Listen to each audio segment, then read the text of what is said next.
ఇంట్లో కూర్చుని ఇంగ్లీష్ నేర్చుకోవాలనుకుంటున్నారా? అయితే వెంటనే మా స్పోకెన్ ఇంగ్లీష్ క్లాసెస్‌కి కాల్ చేయండి.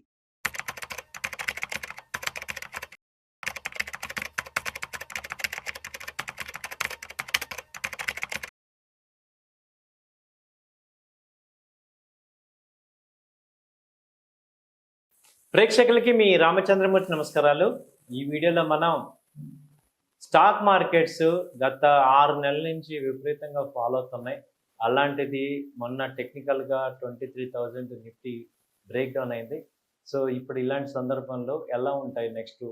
సో ఏం జరగచ్చు ఈ బడ్జెట్ ముందు వరకు ఏంటనేది టెక్నికల్గా ఏ రకంగా ఉండొచ్చు అనేది ఈ వీడియోలో మనం ఎక్స్ప్లెయిన్ చేస్తున్నాం. ఇది కేవలం నా వ్యక్తిగత అభిప్రాయం మాత్రమే.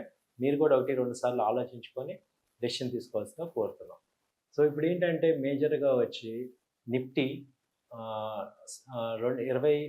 22,990 దగ్గర క్లోజ్ అయింది. ఇది అంతకుముందు లాస్ట్ టైము నిన్న చూసుకుంటే 27వ తారీఖు చూసుకుంటే 22,800 దగ్గర వచ్చింది. అంటే మేజర్ సపోర్ట్ ఇప్పటిదాకా ఏంటంటే 23,000 మేజర్ సపోర్ట్ ఉండేది. అది బ్రేక్ డౌన్ అయిపోయి ఈ 22,800 దగ్గరికి వచ్చేపాటికి ఒక్కసారిగా బాగా అందరూ కూడా ఇక్కడ డిస్టర్బ్ అయిపోయి సెల్ ఆఫ్ వచ్చిందేమో అనుకున్నారు.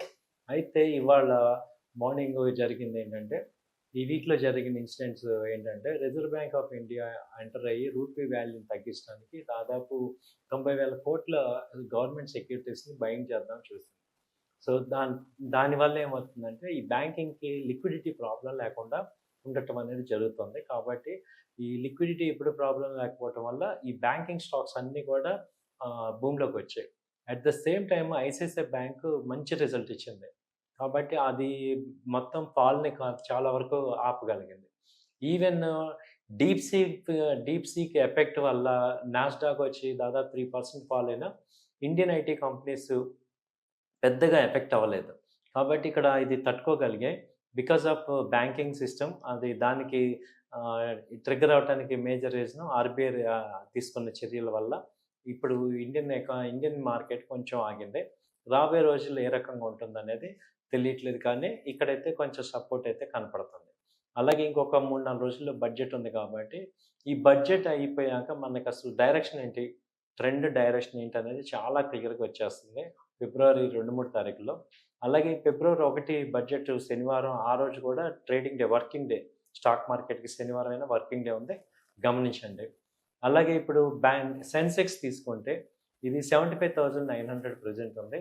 ఇది అంతకుముందు ఇప్పుడు 75,000 కూడా బ్రేక్ అయింది. సో దాదాపు 83,000 నుంచి ఫాల్ అయింది ఇది. సో ఇక్కడ కూడా సెన్సెక్స్ సపోర్ట్ కనపడుతుంది. సో ఇది సెన్సెక్స్ పాయింట్ ఆఫ్ వ్యూలో. అలాగే బ్యాంక్ నిఫ్టీ తీసుకుంటే మేజర్గా 48,000 మేజర్ సపోర్ట్ని అది ఇంకా మొన్న బ్రేక్ చేసి 47,800 దాకా కూడా వెళ్ళింది. అక్కడి నుంచి ఈ పుల్ బ్యాక్ రావటం అనేది జరిగింది. సో ఇప్పుడు వీక్లీ చార్ట్స్ కూడా ఇక్కడ కొంచెం పాజిటివ్ టెరిటరీకి వస్తున్నాయి, కనపడుతున్నాయి. కాబట్టి ఇక బ్యాంక్ నిఫ్టీ అయితే సపోర్ట్ తీసుకునే ఛాన్సెస్ చాలా ఎక్కువ కనబడుతుంది, బ్యాంకింగ్ స్టాక్స్ అవన్నీ. సో వాటిల్లో మేజర్గా ఏ స్టాక్స్ బాగున్నాయి లీడ్ చేయడానికి, కానీ రిజల్ట్స్ బాగా ఉన్న స్టాక్స్, ఫ్రంట్ లైన్ స్టాక్స్ ఏంటి అని చూసుకుంటే మెయిన్ ఐసిఐసిఐ బ్యాంక్ రిజల్ట్ చాలా బాగా వచ్చాయి. దాని తర్వాత తీసుకుంటే నెక్స్ట్ ఈ యాక్సిస్ బ్యాంకు బాగా లో లెవెల్ నుంచి సపోర్ట్ తీసుకుంటుంది. దాదాపు 13,000 నుంచి ఇప్పుడు 980 ఆ రేంజ్లో ఉంది. సో ఇది బాగా సపోర్ట్ తీసుకుంది. ఈ 2 కంపెనీలు బాగున్నాయి. అలాగే ఫార్మాలో సిప్లాకి 80% ప్రాఫిట్ వచ్చింది. సో సిప్లా ఒకటి బాగా రిజల్ట్స్ ఓరియంటెడ్గా చూస్తే బాగా వచ్చింది సిప్లా కంపెనీకి. సో ఇలా ఈ కంపెనీలు బాగా పెరిగే ఛాన్సెస్ కనపడుతున్నాయి. సో అలాగే మెయిన్ ఇండస్ట్రీస్లో అలాగే ఐటీ ఇది ఆటోమొబైల్ తీసుకుంటే టీవీఎస్ మోటార్ రిజల్ట్స్ కూడా బాగా వచ్చాయి. సో టీవీఎస్ మోటార్ కూడా మంచి రిజల్ట్స్ గణనీయమైన నమోదు వచ్చింది. అలాగే ఇంకా రిజల్ట్స్ రావాల్సిన కంపెనీస్ ఉన్నాయి. కాబట్టి ఇప్పటి వరకు జరుగుతున్న వాటిల్లో ఏంటంటే ఈ యొక్క రిజల్ట్స్ బ్యాకప్లో ఉండి ఫండమెంటల్గా స్ట్రాంగ్ ఉన్న కంపెనీస్, ఫ్రంట్ లైన్ స్టాక్స్లో మనం ఇప్పుడు ఈ టైంలో ఇన్వెస్ట్ చేసుకోవడం ద్వారా మంచి ప్రాఫిట్స్ మనం క్రియేట్ చేసుకోవచ్చు. సో ఇప్పుడు మనం ఇంకా కొంచెం డీప్గా వెళ్ళి చూస్తే ఇప్పుడు ఆటోమొబైల్ కంపెనీస్లో చూసుకుంటే M&M ఒకటి కన్సిస్టెన్స్గా సపోర్ట్ లెవెల్లో ఉన్నాయి. అలాగే ఎస్కార్ట్స్ కూడా సపోర్ట్ లెవెల్లో ఉన్నాయి. టాటా మోటార్స్, మేజర్గా ఇక్కడ 720 ఆ రేంజ్లో సపోర్ట్ తీసుకుంటుంది. సో ఈ కంపెనీస్ అన్నీ Eicher motor, hero motor, Bajaj auto results కూడా బాగా ఫేవరబుల్గానే వచ్చాయి. సో ఇవి ఈ యొక్క టాప్ 6 ఆటోమొబైల్ కంపెనీస్ ఒకటి మనం హై లైమ్ లైట్‌లో పెట్టుకోవచ్చు. అలాగే రియాలిటీలో చూసుకుంటే ప్రెస్టేజ్ ఒకటి, అలాగే గోద్రేజ్ ప్రాపర్టీసు, తర్వాత లోదా, ఆ తర్వాతొచ్చి ఈ ఓబరాల్టీ, ఈ 4 కంపెనీలు కూడా బాగా కరెక్షన్ అయ్యి రివర్సల్ అయ్యే ఛాన్సెస్ కనపడుతున్నాయి. సో ఇది రియాలిటీ సెక్టర్‌లో ఇది బావుంది. అలాగే ఎఫ్ఎంసీజీ సెక్టార్ తీసుకుంటే మనకి మేజర్‌గా ఎఫ్ఎంసీజీలో ఈ ఈ హిందుస్థాన్ యూనిలీవర్ ఒకటి బావుంది. అలాగే నెస్లే ఇండియా కూడా మంచి రిటర్న్స్ వచ్చాయి.